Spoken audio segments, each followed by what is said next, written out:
The Blue Wizards, the unseen war for Middle-earth.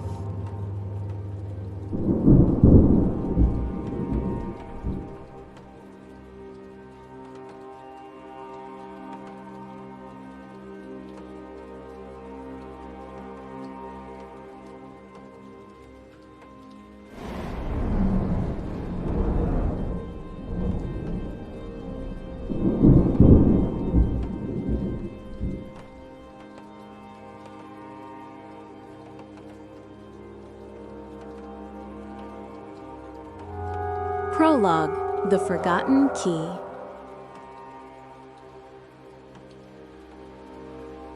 My dear listener, have you ever stood before a tapestry so vast that your eyes could barely comprehend its scale? A masterpiece woven with threads of gold and silver, depicting heroes and kings in glorious detail. And yet, did you ever feel that in its furthest corners, where the weave grows faint and colors dim, there lay patterns too subtle for casual observation? Patterns that, once understood, might change your perception of the entire work? Tonight, we pull at one such thread. We venture into the silent spaces between the verses of our most cherished tales. For I believe there exists a missing chapter in the history of Middle-earth, one whose absence has shaped our understanding more profoundly than any written word. What if I told you that the War of the Ring was not decided in the fires of Mount Doom, nor on the Pelennor fields, but in forgotten lands east of Mordor, by two figures who have faded into legend?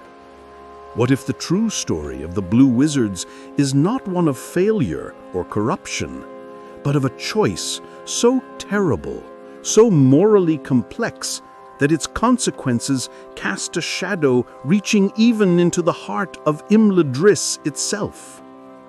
Prepare yourself, for the tale I am about to unfold will challenge everything you thought you knew about the Astari, about the nature of sacrifice, and about the price of victory. Act 1. The Phantom Astari, between two versions. In the annals of elven lore, they are known as Ithrin Luin, the Blue Wizards, Alatar and Palando, names that echo like half-remembered dreams. They are phantoms in the historical record, appearing only in fragments and footnotes. The common understanding drawn from unfinished tales paints them as failures. Christopher Tolkien records that they journeyed into the East and never returned, perhaps founding magic cults among primitive men. This version offers us comfortable simplicity. But Tolkien was a scholar who understood that history is rarely simple. In letter 211, he penned a radical revision, that they wizards did not come until the Second Age had already waned, around the year 1600, precisely when Sauron forged the One Ring. More significantly, he suggested they may have succeeded where Saruman failed, by assisting in the resistance against Sauron in the East. The peoples of Middle-earth adds crucial context. Their task was to circumvent Sauron, to bring help to the few tribes of men that had rebelled from Melkor worship. This transforms them from peripheral failures into central players. While the West fought visible battles, the East witnessed a different war, one requiring moral compromises beyond Elrond's imagining. Act 2. The Oathbreakers of the West. Let us consider their mission's nature. The Istari was sent with one directive: rally the free peoples against Sauron. But Tolkien reminds us in letter 156 they were forbidden to match his power with power. What does rallying mean when facing civilizations described in Appendix A as fierce and numerous? Saruman's sin was commission, actively serving evil. But what of Alatar and Palando?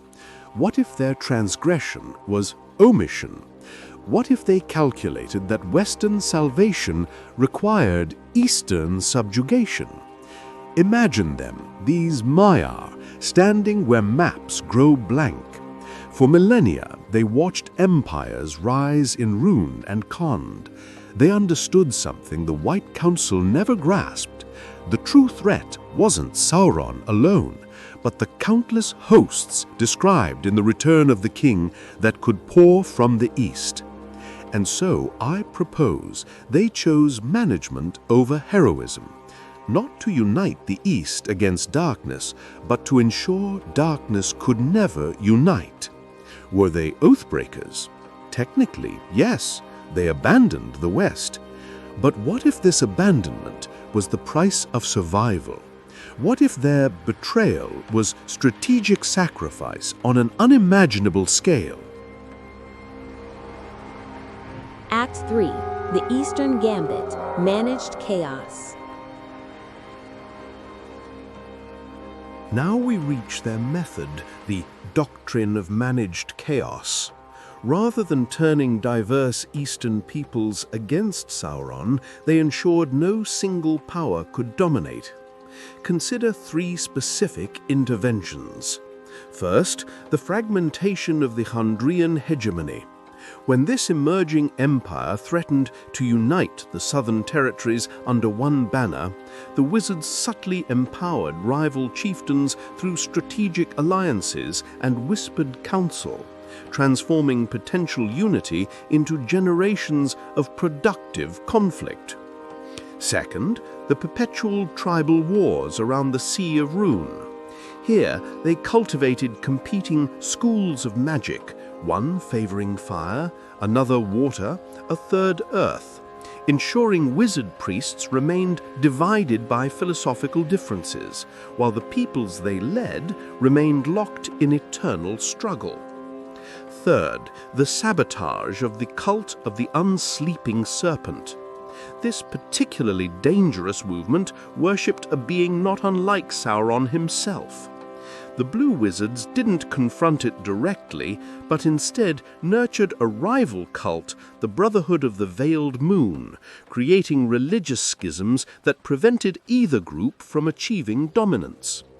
This explains Tolkien's note about their success.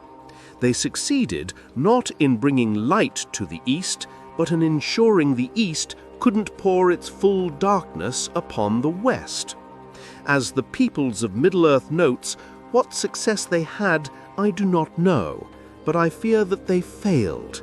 Yet this failure may have been the West's salvation.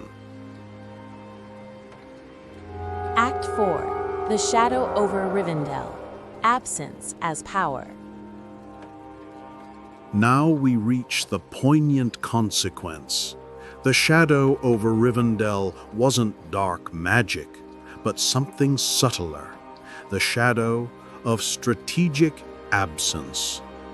Picture Elrond studying maps of the East in his library. He knows the Blue Wizards are there, the oldest of his order. As Sauron's shadow grows, he sends messages, pleas for aid, and receives only silence. Why? Because any overt alliance would shatter their careful balance. To reveal themselves as Western agents would unite Eastern peoples against them. Their power depended on perceived neutrality. So they made the conscious choice to abandon their brethren. When the Nazgul besieged Rivendell, when Elrond's power stretched to its limits, the blue wizards didn't come. This is the true shadow over Rivendell, not a spell, but the crushing weight of strategic abandonment. Every Western life lost, every kingdom fallen, every hope extinguished, all were, in their cold calculus, acceptable losses against the greater threat of a unified East marching under Sauron's banner. The Appendix B timeline reveals the cruel irony. While Sauron attacked Eriador in 1409, the Blue Wizards were presumably managing conflicts in Rhûn. While the Witch King destroyed Arnor, they prevented Eastern reinforcements. The West bled, so the East might remain divided. Act 5. The Road Not Taken. Alternative History. Let us consider what might have been. What if they had heeded Elrond's call? What if they returned west with their knowledge? Imagine the Pelennor fields not against manageable forces, but against the varied companies from the south and east described in The Return of the King. Picture Minas Tirith besieged by hundreds of thousands. Consider Frodo's journey through a Mordor reinforced by eastern legions. The bitter mathematics suggest that the free peoples would have been overwhelmed. The ring would have fallen to Sauron. Middle-earth would have entered darkness from which it might never emerge. Thus, we face the awful paradox. Their betrayal may have saved the West. Their refusal to aid Rivendell, their manipulation of civilizations, these apparent moral failures might have been necessary conditions for victory. This is their tragic grandeur, that in failing their oath, they may have fulfilled their mission, that in betraying their friends, they may have saved their world. Act 6. The Modern Blue Wizards. You might think this mere academic exercise, but their story holds a mirror to our world. Are we not surrounded by modern blue wizards? Strategists making calculations about which regions must remain unstable for others to remain secure. Leaders deciding which populations bear perpetual conflict so others know peace. Their dilemma lives in every situation where we choose between local loyalty and global stability, between immediate compassion and long-term strategy. What would you have done in their place? Would you bear the hatred of peers, the condemnation of history, the lonely burden of knowing you allowed suffering to prevent greater catastrophe? Epilogue. The Unanswered Call. And so we return to our tapestry, the grand weave of Middle-earth's history, with its bright heroes and clear battles. But now we see the subtle threads in the corners, the muted colors of compromise, the complex patterns of necessity. The Blue Wizards never returned to the West. No song in Rivendell celebrates their deeds. No history in Gondor records their sacrifice. They remain where they have always been, in the forgotten places, the blank spaces on our maps. Perhaps they are there still, maintaining their terrible balance. Their legacy is not light or darkness, but twilight, that ambiguous space where right and wrong lose clear definitions, where victory and defeat become indistinguishable. The shadow over Rivendell was real, my friend, but it was not evil's shadow. It was the shadow of a price paid, of a burden chosen, of a terrible, beautiful necessity in the grand tapestry of Middle-earth. Thank you for accompanying me on this journey into Middle-earth's deepest mysteries. I've shared my theory, but the archives thrive on collective wisdom. I'm curious to hear your thoughts below. If these chronicles have given you new perspectives, consider supporting the archives with your subscription. Each new voice helps unravel further mysteries. And know this, our next exploration will take us deeper still, into places where even the bravest hesitate to tread. For there are things in this world older than the rings, hungrier than dragons, more patient than mountains. Until then, may we find wisdom to navigate the twilight between what's right and what's necessary.